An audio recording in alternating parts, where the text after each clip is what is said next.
Good day, I'm Patrick Lawlor from Investec Wealth Investment, and today I'm talking to Thane Duff, a very highly experienced analyst on our team at Wealth Investment, and we're going to be talking about Tencent, the Hong Kong-listed Chinese internet firm. Thane, let's just set the scene. First of all, talking about Naspers, where does Tencent fit within the Naspers empire? Tencent is the major component of Naspers.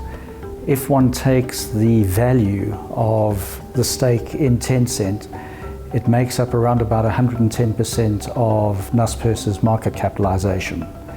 So effectively, one is getting the rest of Naspers for free.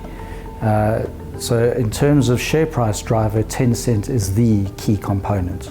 Let's talk about the Chinese internet market for a bit. It's very different from the internet market in other parts of the world. Maybe you can talk us through some of the specifics about it. Tencent is the biggest player in the online gaming, and by online gaming I mean games on your computer as opposed to casino type betting, and social networking. We'll touch a little bit later, no doubt, on its application WeChat, which is the prime social networking app in China.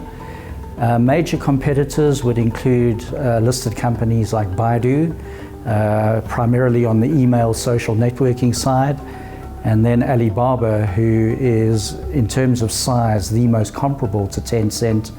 Alibaba dominates the e-commerce arena in China, Tencent hoping to try and gain a stake in that foothold. But as far as online gaming and social networking is concerned, they are the number one player.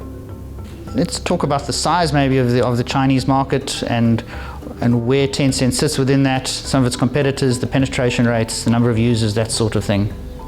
As you know, China is the most populous country in the world, with a population well over 1 billion. Tencent's user base at the moment is around about 750 million users. So more than 10 times the size of South Africa is Tencent's discrete user base.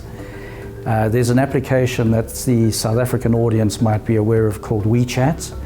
The WeChat that South Africa gets, though, is very different to the one in China, where WeChat has been used as virtually a one-stop shop.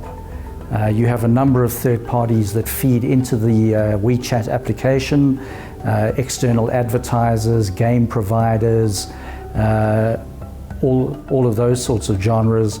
Tencent effectively packages the content that it gets, and you as a user of WeChat, depending on your subscription level, would have access to gaming, to video content, to taxi hiring, to online medical diagnosis dispensation. It really is a one-stop shop through that massive user base that it has built up over a 4 or 5 year period. Lastly, let's look at the future here. As we know, China is a very specific market. It's a sort of closed internet market. We're not sure whether that's going to last forever, but clearly Tencent are probably going to be looking beyond their borders. Maybe you can talk us through some of those issues. Just looking at the regulatory side, as we know, China is pretty much a closed market at the moment. There are heavy restrictions on content and what can be posted. Particularly with the new Chinese regime, there's been another crackdown as far as presenting the right image of China externally.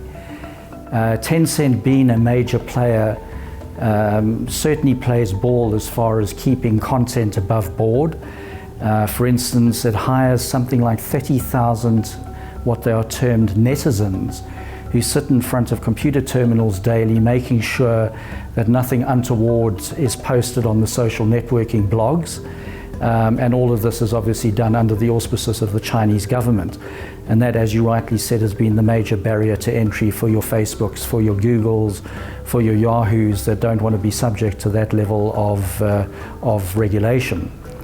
Looking forward, as you said, one would hope that the market liberalizes, which would then bring competition, as you rightly said.